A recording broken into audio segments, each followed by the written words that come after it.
Hi friends, welcome to our YouTube channel Royal Butterfly. ಇವತ್ತಿನ ನಮ್ಮ ವಿಡಿಯೋದಲ್ಲಿ ಡಿಮ್ಯಾಟ್ ಅಕೌಂಟ್ ಎಂದರೇನು, ಅದು ಹೇಗೆ ಕೆಲಸ ಮಾಡುತ್ತದೆ ಮತ್ತು ಯಾವ ಸ್ಟಾಕ್ ಬ್ರೋಕರೇಜ್ ಕಂಪನಿಯಲ್ಲಿ account opening charges, brokerage charges ಹೀಗೆ ಹಲವಾರು ಕೆಟಗರಿಗಳನ್ನು ಕಂಪೇರ್ ಮಾಡಿ ಯಾವ ಪ್ಲಾಟ್ಫಾರ್ಮ್ನಲ್ಲಿ ಕಡಿಮೆ ಮೇಂಟೆನೆನ್ಸ್ ಚಾರ್ಜ್ ಇದೆ ಹಾಗೂ ಯಾವುದು ಬೆಸ್ಟ್ ಎನ್ನುವುದನ್ನು ಹೇಳಿದ್ದೇವೆ. ಈ ಮಾಹಿತಿಯು ತುಂಬ ಇಂಟ್ರೆಸ್ಟಿಂಗ್ ಆಗಿದ್ದು, ಮಾಹಿತಿಯನ್ನು ಪೂರ್ತಿಯಾಗಿ ತಿಳಿದುಕೊಳ್ಳಲು ವಿಡಿಯೋವನ್ನು ಸ್ಕಿಪ್ ಮಾಡದೆ ವೀಕ್ಷಿಸಬೇಕು. ಈಗ ನೇರವಾಗಿ ವಿಷಯಕ್ಕೆ ಬರೋಣ. ಡಿಮ್ಯಾಟ್ ಅಕೌಂಟ್ ಎಂದರೆ, ಡಿಮ್ಯಾಟ್ ಅಕೌಂಟ್ ಎನ್ನುವುದು ಡಿಮಟೀರಿಯಲೈಸೇಷನ್ ಎನ್ನುವುದಾಗಿದೆ. ಇದೊಂದು ಎಲೆಕ್ಟ್ರಾನಿಕ್ ಫಾರ್ಮೆಟ್ ಆಗಿದ್ದು, ಭದ್ರತೆಯನ್ನು ಎಲೆಕ್ಟ್ರಾನಿಕ್ ಫಾರ್ಮೆಟ್ಗಳಿಂದ ನಿಯಂತ್ರಿಸುವ ಒಂದು ಮಾದರಿಯಾಗಿದೆ. ಅಂದರೆ ನಾವು ಬ್ಯಾಂಕ್ ಅಕೌಂಟ್ನಲ್ಲಿ ಯಾವ ರೀತಿ ಹಣವನ್ನು ಟ್ರಾನ್ಸಾಕ್ಷನ್ ಮಾಡುತ್ತೇವೋ ಅದೇ ರೀತಿ ಡಿಮ್ಯಾಟ್ ಅಕೌಂಟ್ನಲ್ಲಿ ಷೇರುಗಳನ್ನು ಮತ್ತು ಮ್ಯೂಚುವಲ್ ಫಂಡ್ ಟ್ರಾನ್ಸಾಕ್ಷನ್ ಮಾಡಬಹುದಾಗಿದೆ.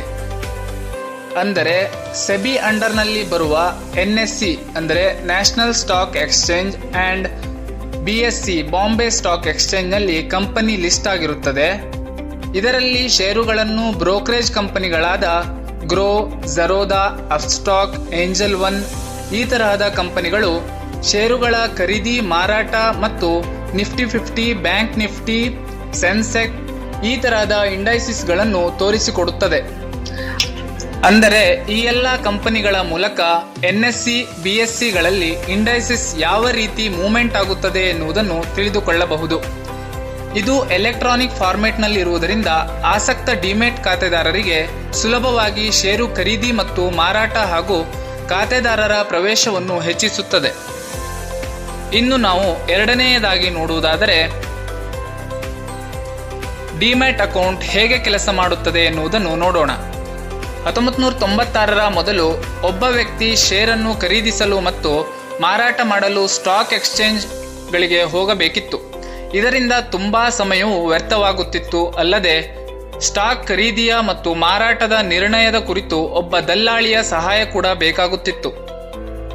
ಇದರಿಂದ ದಲ್ಲಾಳಿಯ ಹೇಳಿಕೆಗೆ ಯಾವುದೇ ರೀತಿಯ ಸಾಕ್ಷಿ ಇರುತ್ತಿರಲಿಲ್ಲ. ಆದ್ದರಿಂದ ಕೆಲವೊಂದು ಮೋಸಗಳು ನಡೆಯುವ ಸಾಧ್ಯತೆಯೂ ಇರುತ್ತಿತ್ತು. ನಂತರ 1996ರಲ್ಲಿ ಸೆಬಿ ಅಂದರೆ security and exchange board of India ಇಡೀ ಇಂಡಿಯಾದಲ್ಲಿ ಡಿಮ್ಯಾಟ್ ಅಕೌಂಟಿನ ಪದ್ಧತಿಯನ್ನು ಪರಿಚಯಿಸಿತು.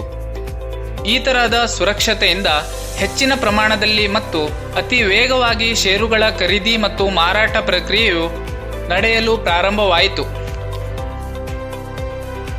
ಆದ್ದರಿಂದ 1996ರ ನಂತರ ಸೆಬಿ ಷೇರು ಖರೀದಿ ಮತ್ತು ಮಾರಾಟ ಪ್ರಕ್ರಿಯೆಯಲ್ಲಿ ಡಿಮ್ಯಾಟ್ ಅಕೌಂಟ್ ಕಡ್ಡಾಯ ಎಂದು ಹೇಳಿತು.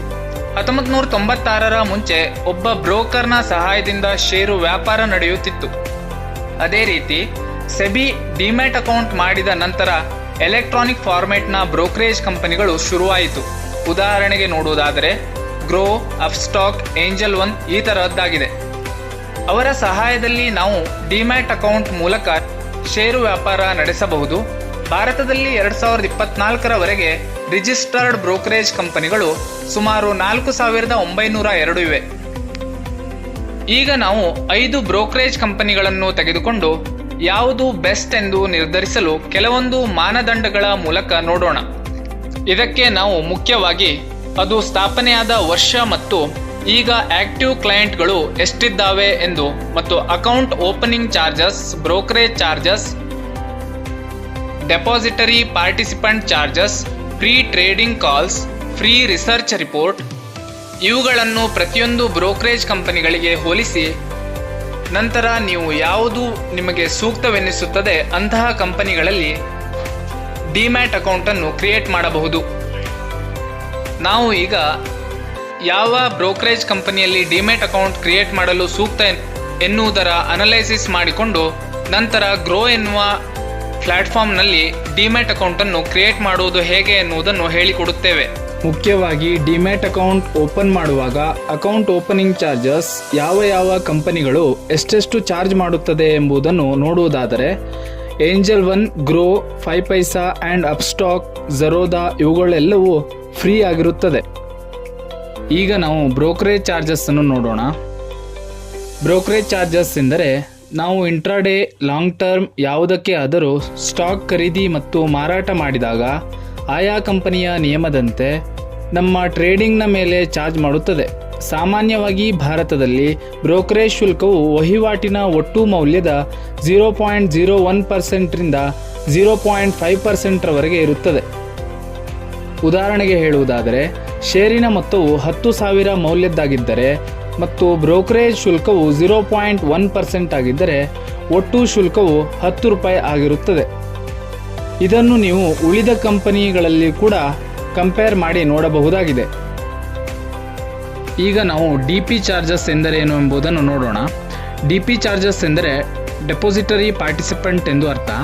ಅಂದರೆ ಬ್ರೋಕರ್ ಮೂಲಕ ಹೂಡಿಕೆ ಮಾಡಲು ಅಥವಾ ವ್ಯಾಪಾರ ಮಾಡಲು ನೀವು ಪಾವತಿಸುವ ಶುಲ್ಕಗಳಿಗೆ ಈ ಶುಲ್ಕವನ್ನು ವಿಧಿಸಲಾಗುತ್ತದೆ. ಅಂದರೆ ಪ್ರತಿ ಬಾರಿ ನೀವು ಹೊಂದಿರುವ ಷೇರುಗಳನ್ನು ಮಾರಾಟ ಮಾಡುವಾಗ DP ಶುಲ್ಕವನ್ನು ವಿಧಿಸಲಾಗುತ್ತದೆ. ಸಾಮಾನ್ಯವಾಗಿ ನೀವು ಸ್ಟಾಕ್ ಖರೀದಿಸಿದ 2 ದಿನಗಳಲ್ಲಿ ಅದು ನಿಮ್ಮ ಡಿಮ್ಯಾಟ್ ಖಾತೆಗೆ ಜಮೆಯಾಗುತ್ತದೆ. DP ಚಾರ್ಜಸ್ ಏಂಜಲ್ 1ನಲ್ಲಿ 20 ರೂಪಾಯಿ ಪ್ಲಸ್ GST, ಗ್ರೋನಲ್ಲಿ 13 ರೂಪೀಸ್ ಪ್ಲಸ್ GST, 5 ಪೈಸಾದಲ್ಲಿ 12.5 ರೂಪೀಸ್ ಪ್ಲಸ್ GST ಆ್ಯಂಡ್ ಝರೋದಾದಲ್ಲಿ 13 ಪ್ಲಸ್ GST ಆ್ಯಂಡ್ ಅಪ್ಸ್ಟಾಕ್ನಲ್ಲಿ 18.5 ಪ್ಲಸ್ GST.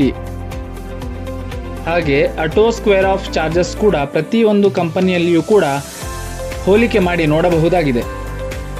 ಅಡ್ವಾನ್ಸ್ ಫೀಚರ್ಸ್ ಇವೆಲ್ಲವೂ ಕೂಡ ನೀವು ನೋಡಬಹುದಾಗಿದೆ. ಇನ್ವೆಸ್ಟ್ಮೆಂಟ್ ಆಪ್ಷನ್ ಅನ್ನು ನೋಡೋಣ.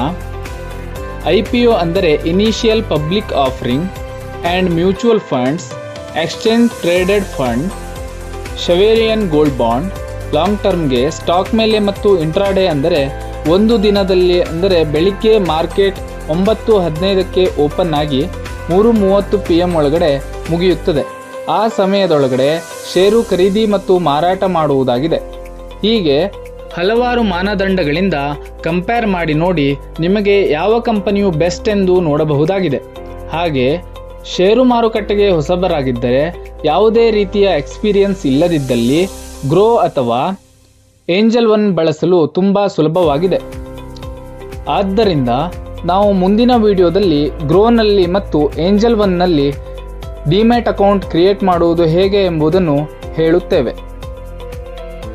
ಈ ವಿಡಿಯೋದಿಂದ 1% ನಾಲೆಜ್ ಆದರೂ ಇಂಪ್ರೂವ್ ಆಗಿದ್ದಲ್ಲಿ ನಮ್ಮ ಚಾನಲ್ ಸಬ್ಸ್ಕ್ರೈಬ್ ಮಾಡಿಕೊಳ್ಳಿ ಮತ್ತು ಬೆಲ್ ಬಟನ್ ಅನ್ನು ಪ್ರೆಸ್ ಮಾಡಿಕೊಂಡು ವಿಡಿಯೋವನ್ನು ಲೈಕ್, ಶೇರ್ ಮತ್ತು ಕಮೆಂಟ್ ಮಾಡಿ. Thank you for watching friends.